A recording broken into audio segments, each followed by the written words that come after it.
On the internet, I'm recognised as the world's biggest Tolkien fan or the world's biggest Hobbit fan. We've named the collection the Proudfoot Collection.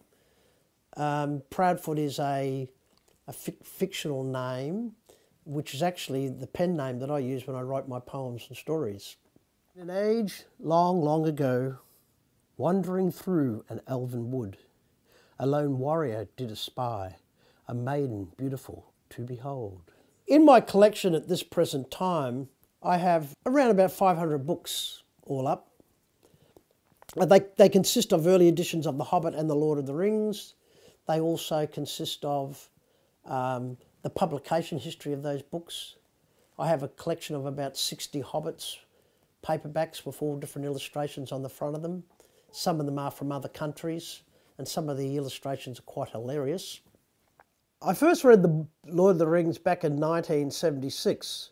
The copy I'm holding in my hands is actually the book that was given to me by some friends, and they told me to read The Lord of the Rings. So I started reading it, and I just found it a book that didn't appeal to me much. I probably only got back up to about page 100, and I basically put it aside and read other books and things. And it was the year after, I was in a small country school outside Bundaberg here in Queensland, and my teaching partner, he said to me he was going to read The Hobbit to his class, and would my class like to sit in? And I said, yes, that'd be good. So one afternoon a week, he would read part of The Hobbit. Now when he started reading The Hobbit, after a while I realised that The Hobbit was connected to The Lord of the Rings, because the opening chapters of The Hobbit are similar to the opening chapters of The Lord of the Rings. And so I went and bought a paperback copy of The Hobbit and read it pretty quickly, and then I went back and read the entire Lord of the Rings as one, from front cover to back cover. That's how it started. Consequently, I now have a huge collection of probably about 1,000 items, including one very large model hobbit hole that was made by a lady in England whose name is Maddie, and it's based on the Bilbo's bag end. It has many tiny items in it that are based on the movies and the books. And so, and even now with the Hobbit movies coming out, I'm still buying collectibles, but I am a lot more choosy these days. I don't just go and buy any book that comes out. I take more consideration on what I'm buying. I guess I'm looking for the more collectible things rather than just everything that comes out.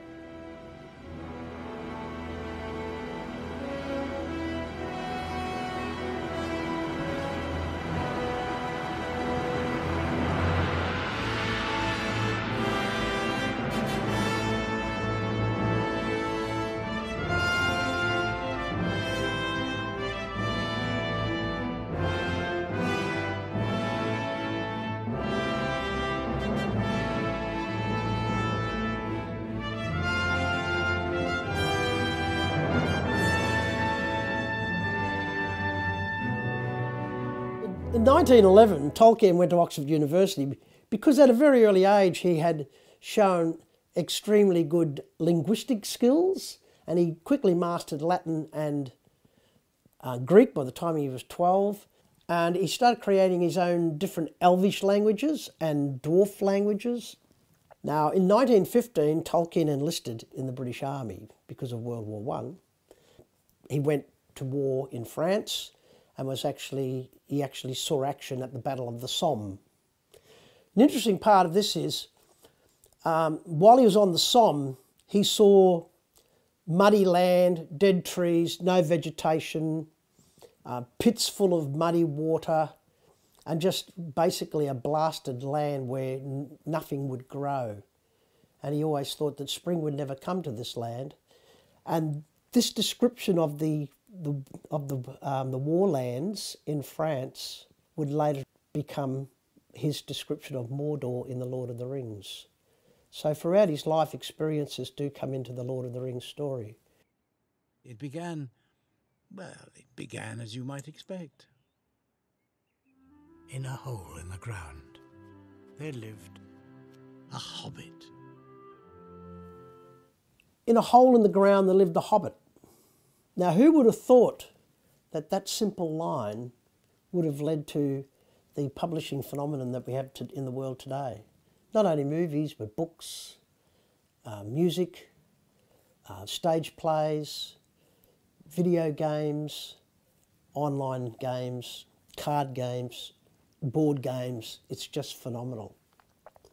It was in the early 30s, Tolkien was marking school certificate papers, and he was marking one student's paper and he came to a blank page. And for some reason he wrote, "In a hole in the ground there lived a hobbit." Now, being Tolkien, he stared at it and he thought, I'll have to think out what a hobbit is and why does he live in a hole. And from that he started creating a story for his children, which would evolve into the first book, The Hobbit. And so The Hobbit was published. And it was published in September 1937, and immediately a 1500 print run, immediately sold out. And 1500 doesn't sound much to us in these days, but in those days a run of 1500 was quite considerable because they were all hardback books. Now, the publishers immediately asked Tolkien to write a new Hobbit story. This would evolve over the next 10 or so years into The Lord of the Rings. But The Lord of the Rings became more than a children's story. It became a very large, long story, and of course the audience was now for an adult audience.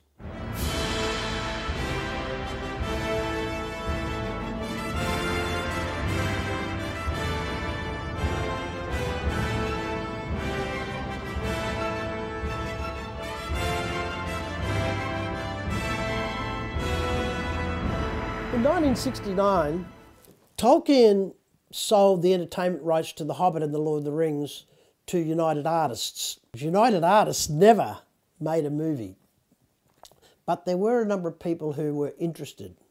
Probably one of the most interesting people who wanted to make a movie of The Lord of the Rings in the late 60s was the Beatles. They approached Stanley Kubrick of 2001 fame, and Stanley Kubrick was interested, and the Beatles had worked out who was going to play what characters.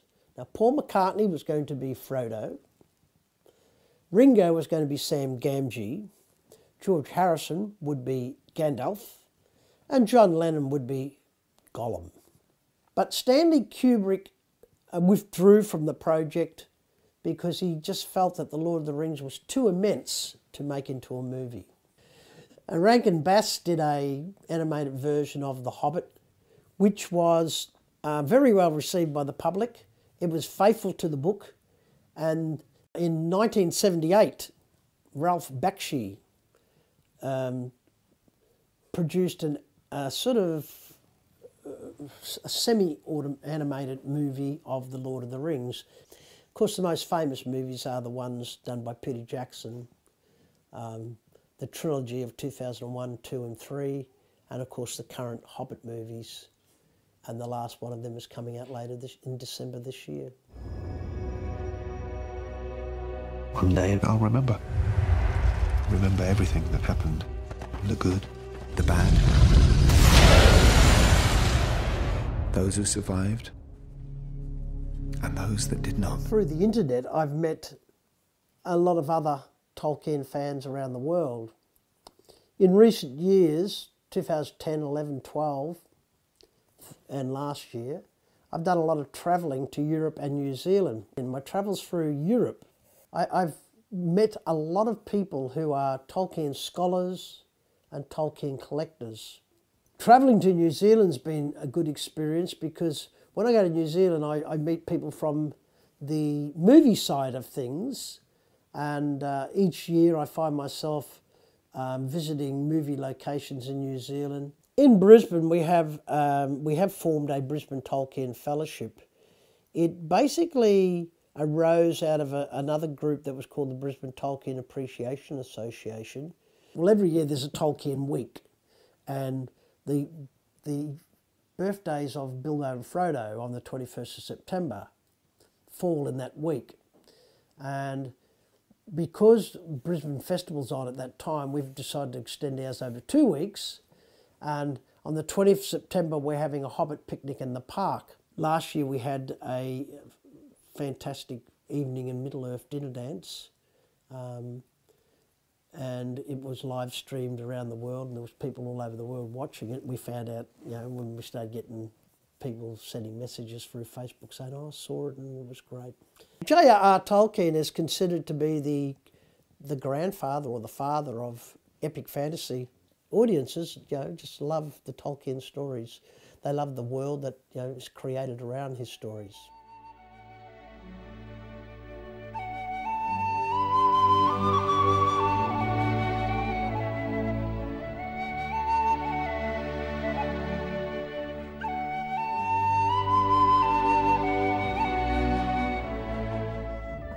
So it's time to say goodbye.